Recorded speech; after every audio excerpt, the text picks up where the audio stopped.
Hey everyone, and welcome. Today, we're jumping into the art of talking to AI, what's known as prompt engineering.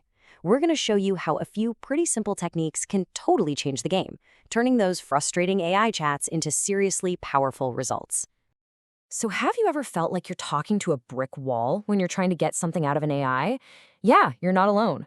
Getting a truly useful, high-quality answer isn't automatic. It's a skill. And today, we're going to help you build that skill. To keep things simple, we've organized everything around what we're calling the 4 pillars of prompt engineering. We'll go through each one, step by step, so you can build a really solid foundation for your prompting skills. So what's the whole point of all this? It's simple, really. Quality output. Look, AI models are getting better all the time, but good prompt engineering is what gives you the control. It's the difference between just waiting for the tech to improve and getting much better results right now. All right, let's dive into our first pillar. This is the absolute bedrock of good prompting, the place where it all starts. It's all about being specific and concise. Now, that might sound super basic, but its impact is massive. What you're really doing is giving the AI a clear roadmap. Instead of letting it just wander off, you're pointing it exactly where you need it to go. It's like giving your GPS an exact street address instead of just the name of a city. And check this out. This slide just shows it perfectly. Asking about a bear, you could get anything back. Grizzly bears, koala bears, maybe even teddy bears. But asking specifically about the habitat and diet of a polar bear, now you're going to get a focused, useful, high-quality answer. The difference is just night and day.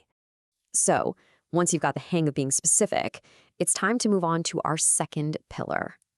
And that is all about experimenting. This isn't something you do passively. It means you've got to actively try out different styles. Ask for a poem, then ask for a summary, then ask for a structured table, all using the same core information. You're basically testing the model's limits and learning what it's really good at. The key takeaway here is that you don't have to get the perfect prompt on the very first try. Just start with something simple, see what you get back, and then start tweaking it. Add a little more detail, maybe change the format.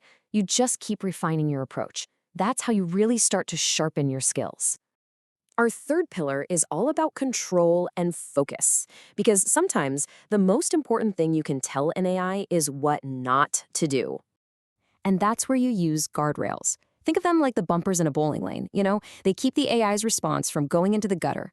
These are just explicit instructions you add to filter out stuff you don't want and keep the answer focused on exactly what you need. And this is a brilliant example of how you'd use this in the real world. You want the facts about renewable energy, but you really want to avoid the whole heated political debate that usually comes with it. By adding that one simple guardrail, don't include political opinions, you guide the AI to give you a clean, factual response. It's a super powerful tool for getting precise answers.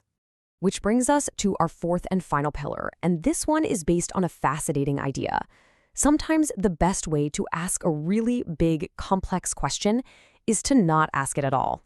Instead, you use multiple prompts. So rather than trying to write one giant, complicated prompt that might just confuse the model, you have a conversation with it. You ask one thing, get a response, and then use that information to build your next question. This usually gets you a much more detailed and structured final result. This penguin example is perfect. You start broad. What is a penguin? That establishes a shared context with the AI. Then you follow up with a more specific question that builds on that foundation. This step-by-step approach almost always gets you better, more in-depth answers, especially for complex topics. Okay, so let's bring this all together into your new prompting toolkit. Whether you're studying for an exam or you just want to get better at using AI, these are the core principles you really need to know. Let's recap the essentials. First, be specific to get higher quality.